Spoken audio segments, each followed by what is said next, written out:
准备好了。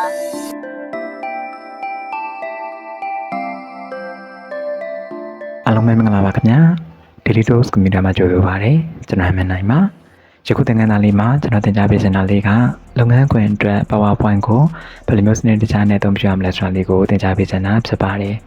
ဒါကြောင့်မလို့အခုမှစတင်ပြီးတော့လေ့လာနေတဲ့သူတွေအတွက်လည်းပဲလိုက်ပြီးတော့မှလေ့ကျင့်လို့လွယ်ကူသွားစေဖို့အတွက်ဒီစာလေးရှင်းပြပေးသွားမှာဖြစ်ပါတယ်အဲ့ဒီအတွက်အရင်ဆုံးကျွန်တော်တို့ PowerPoint လေးကိုဖွင့်လိုက်ပါမယ်ကိုယ့်ရဲ့ကွန်ပျူတာလေးမှာတွေ့နေရတဲ့ PowerPoint ဆိုတဲ့ software လေးကိုကလစ်နဲ့ချက်နေပြီးတော့မှဖွင့်လိုက်ပါပြီစပြီးတော့မှဖွင့်လိုက်တဲ့အခါမှာဆိုရင်တော့ယခုလိုမျိုးလေးစတင်ပြီးတော့မှတွေ့ရမှာပါအခါလေးမှာဆိုရင်တော့ပထမဆုံးတစ်ခုလေးကကြတော့ home ဆိုတဲ့နေရာလေးပါ home ထဲမှာဆိုရင်တော့သူအနေနဲ့ဒီဘက်က new ဆိုတဲ့ခေါင်းစဉ်လေးအောက်လေးမှာ blank presentation ဆိုတာလေးကိုစတင်ပြီးတော့တွေ့ရပါလိမ့်မယ်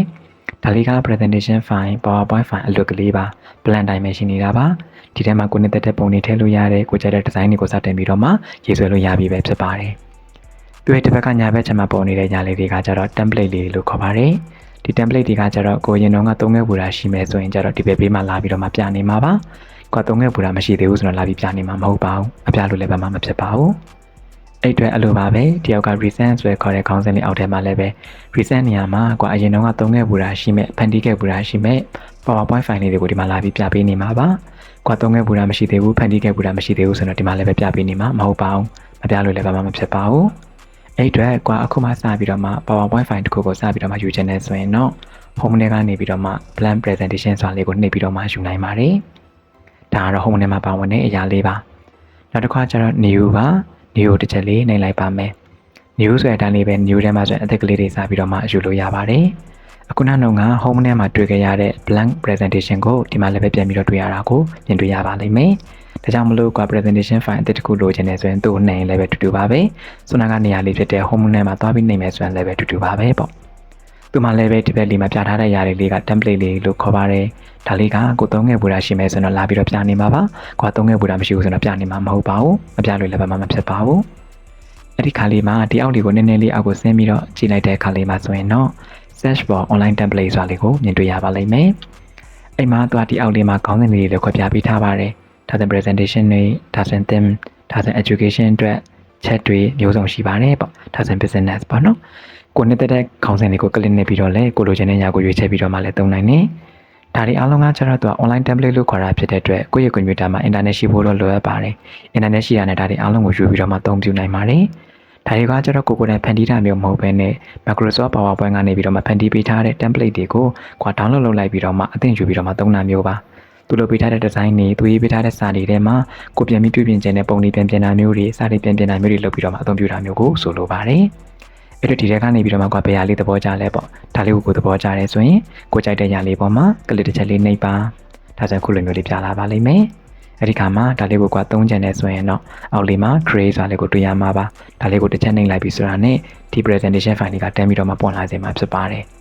မသုံးချင်ဘူးဆိုရင်တော့ဒီဘောကချက်ချက်ကလေးကိုနှိပ်ပြီးတော့မှပိတ်လိုက်နိုင်ပါတယ်ဒီအောက်ကနေရာမှာရွေးလို့ရသလိုပဲခုနကခေါင်းစဉ်လေးတွေဖြစ်တဲ့ဒီဘွားခေါင်းစဉ်တစ်ခုချင်းစီမှာလည်းပဲမိမိနှစ်သက်တဲ့ category ကိုရွေးချယ်ပြီးတော့လည်းအသုံးပြုနိုင်ပါတယ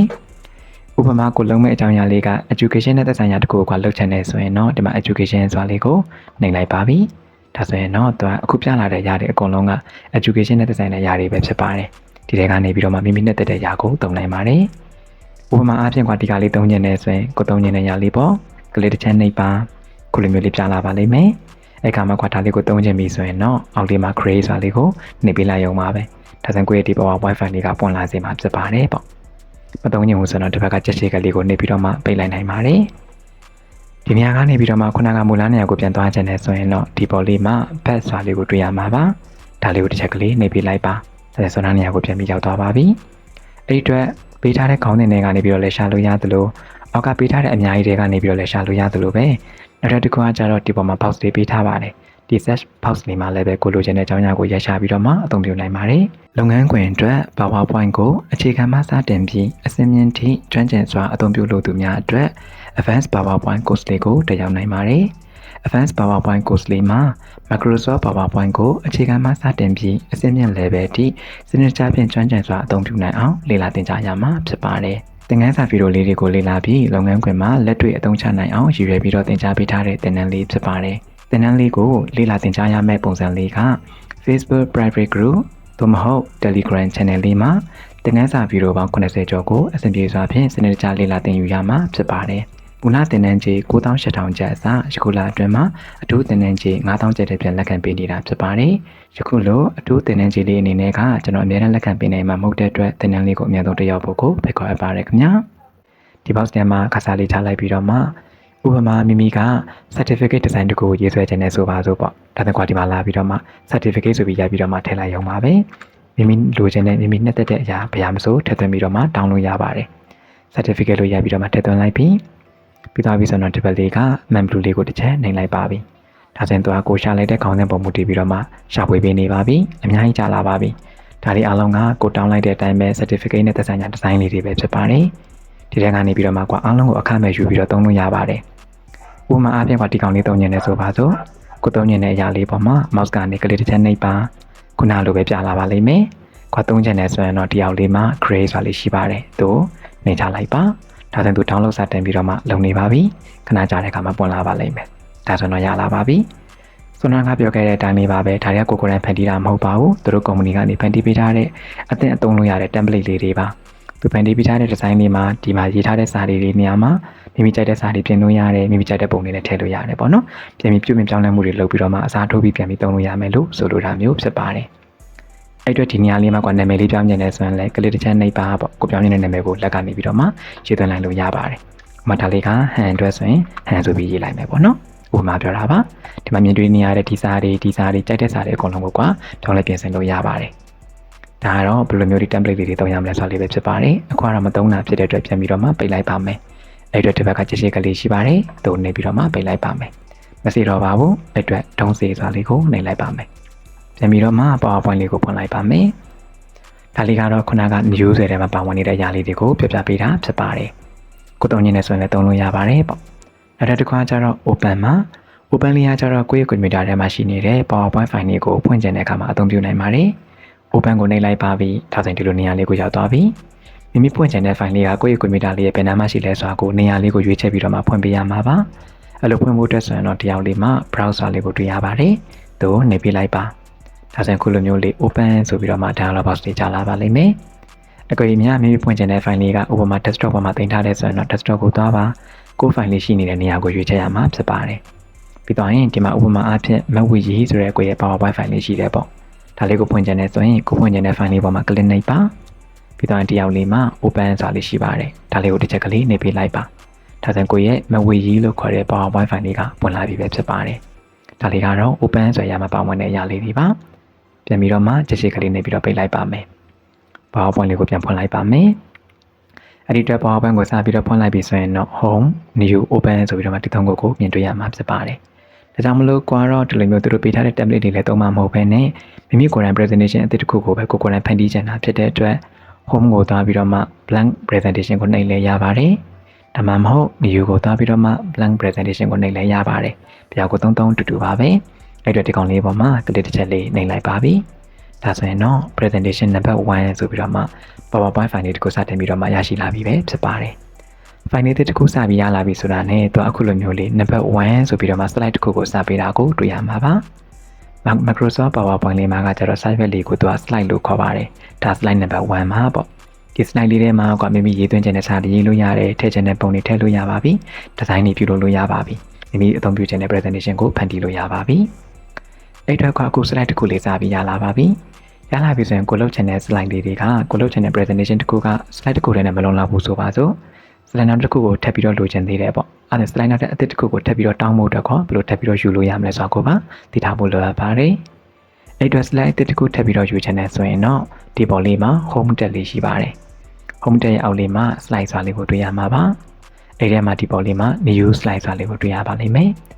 new slide ရဲ့ဒီအောက်လေးမှာများလေးပါပါတယ်သူ့ရဲ့ပုံလေးပေါ်မှာသွားမနှိပ်ပါနဲ့အောင်သူ့မှာပါတဲ့များလေးကိုပဲတစ်ချက်နှိပ်ချလိုက်ပါဒါဆိုရင်တော့ office theme လို့ခေါ်တဲ့ခေါင်းစဉ်လေးထဲမှာခုလိုမျိုးပုံစံလေး9မျိုးကိုစတင်ပြီးတော့ပြလာတာကိုမြင်တွေ့ရမှာပါဒီထဲကနေပြီးတော့မှမိမိနှစ်သက်တဲ့အရာလေးကိုရွေးချယ်ပြီးတော့အသုံးပြုနိုင်ပါတယ်ဒီပုံစံ9မျိုးစလုံးကဒါ template ပုံစံလေးတွေပါပေါ့layout ပုံစံလေးတွေပါပြားလေးကိုသုံးချင်လဲကိုယ်သဘောကျတဲ့အရာကိုယူနိုင်ပါတယ်ဥပမာအပြင်ကဒီထဲကနေပြီးတော့မှဒီမှာပါဝင်နေတဲ့ title and content ဆိုတာလေးကိုသုံးချင်တယ်ဆိုပါစို့မိမိသဘောကျတဲ့အရာလေးပေါ့ကလစ်နေလိုက်ရုံပါပဲဒါဆိုရင် slide number 2ဆိုပြီးတော့မှနောက်ထပ် slide တစ်ခုစတင်ပြီးတော့မှရလာပါပြီ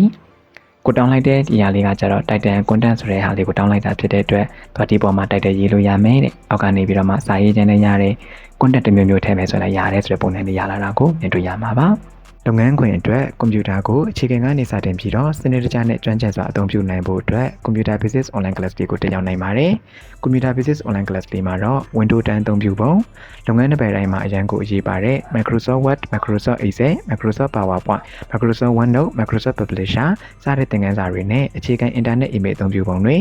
Software Download and Install အသုံးပြုပုံတွေများစွာအပါအဝင်သင်ခန်းစာဗီဒီယိုပေါင်း120ကျော်ကို Telegram Channel နဲ့ Facebook Private Group တို့မှာအဆင်ပြေစွာနဲ့စနစ်တကျလေ့လာသင်ကြားရမှာဖြစ်ပါတယ်။မူလသင်တန်းကြီး9800ကျပ်အစားယခုလအတွင်းမှာအထူးသင်တန်းကြီး9000ကျပ်တဲ့ဖြင့်လက်ခံပေးနေပြီဖြစ်ပါတယ်။အထူးသင်တန်းကြီးတွေကရဲကန့်သက်လေးတဲ့ရှိတာမို့သင်တန်းကိုအမြဲတမ်းတက်ရောက်ဖို့ကိုဖိတ်ခေါ်အပ်ပါတယ်ခင်ဗျာ။ဒါဆိုရင် class line number 1 slide number 2ဆိုပြီးနှစ်ခုရှိသွားပါပြီ။တက်ပြီးတော့နောက်တဲ့အသစ်တစ်ခုထပ်လို့ခြင်းသေးတယ်ဆိုရင်လည်းရပါတယ်။ home တက်ကိုပဲပြန်သွားပြီးတော့မှ slide ထဲကနေ new slide လေးရဲ့အောက်ကမြားလေးကိုနှိပ်ပါမယ်။နောက်တစ်ခုအနေနဲ့ဥပမာ to content ဆိုရာလေးသုံးမယ်ဆိုပါစို့မိမိနဲ့တက်တာကိုယူနိုင်ပါတယ်เนาะဒါဥပမာလုပ်ပြပေးတာဖြစ်ပါတယ်ခင်ဗျာအဲ့အတွက် to slide ဆိုလေးကို to content ဆိုလေးကိုတစ်ချက်ကလေးနှိပ်လိုက်ပါပြီဒါဆိုရင် slide number 3ဆိုပြီးတော့မှနောက်တဲ့အသစ်တစ်ခုထပ်ပြီးရောက်လာတာကိုတွေ့ရမှာပ